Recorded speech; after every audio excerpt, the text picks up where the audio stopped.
Dear all, I am again back there with you, and as always, it's a joy, an honor, a privilege, a luxury sharing some of the aspects that I know regarding SSB there with my worthy viewers. हम जिक्र करने लग रहे हैं कि कौन सी qualities अच्छे candidates के अंदर जब वो डिफेंस के इंटरव्यूज के लिए जाते हैं उनमें होनी चाहिए. हमने दो क्वालिटीज का जिक्र किया था. Today we are there with the third quality, and this is called the principle of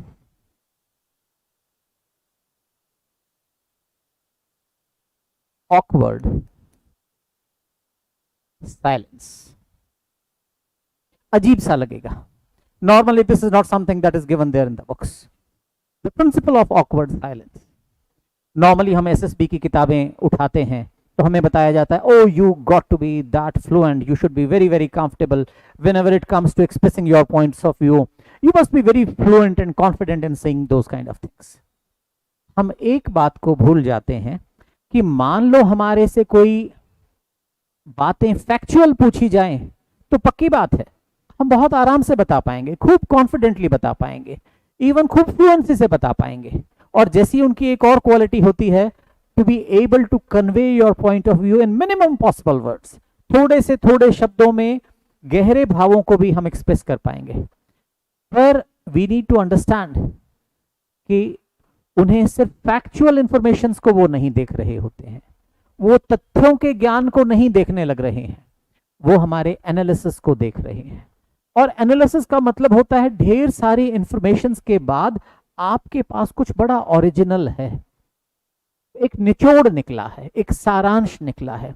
और जब सारांश की बात आएगी और कोई सवाल आएगा तो it's not that straight away you can come up with answer for anything. ये जो हम जिक्र कर रहे हैं, this is the principle of awkward silence. Suppose a very routine question is put to you, tell me something about your home town, and you would go blah blah blah, खूब बताने लगोगे मैं ऐसे शहर से हूं, these are the kind of qualities, these are the kind of people that will live there. The principle of awkward silence, it states that अगर कोई बहुत गहरा एनालिसिस वाला सवाल आपसे पूछा गया है तो अब आपको सोचकर दिमाग में ठीक से एनालाइज करके फिर जवाब देना पड़ेगा. जैसे अभी यूक्रेन रशिया की फाइट चलने लग रही है.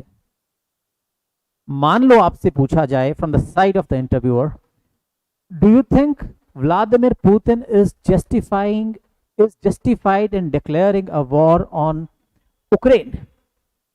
Now this is perfectly all right. हालांकि आपने तैयारी भी की होगी, पर फिर भी ज्यादा नेचुरल है कि बहुत गहरा सवाल है तो उस सवाल पर आपको थोड़ी देर के लिए सोचना पड़ेगा. 2 सेकंड, 3 सेकंड, 4 सेकंड, और सोच के क्लियर होकर के then you are expected to reply to that. कोई आदमी जो बोलने में कंफर्टेबल फील करता हो, अगर वो एक लेवल से गहरा व्यक्ति है तो वो साइलेंस के साथ भी उसकी दोस्ती हो चुकी है और वो साइलेंस को भी बहुत इंटेलिजेंटली डील करता है. इसको कहते हैं the principle of awkward silence. एक और व्यक्ति की तरफ मैं आपका ध्यान ले जाना चाहूंगा. वर्ल्ड में प्रेजेंटली इलॉन मस्क, आप स्पेसएक्स का जिक्र करें, न्यूरालिंक का जिक्र करें, टेस्ला मोटर्स का जिक्र करें, आप हाइपरलूप का जिक्र करें, one of the great technocrats the world is seeing presently is Elon Musk. जैसे ही उनसे कोई इंटेलिजेंट सवाल पूछा जाता है, he does not reply immediately, वो आराम से सोचते हैं. He lets the question sink in. जब सवाल अंदर बैठ चुका है उसके बाद then he responds to an answer. और एक बार एक रेडियो जॉकी ने उनसे सवाल किया, एक गहरा सवाल था, और Elon Musk ji he did not reply. And can you believe कितने समय तक उन्होंने रिप्लाई नहीं किया? It will be hard for you to make a guess. 19 second के बाद उन्होंने आंसर दिया.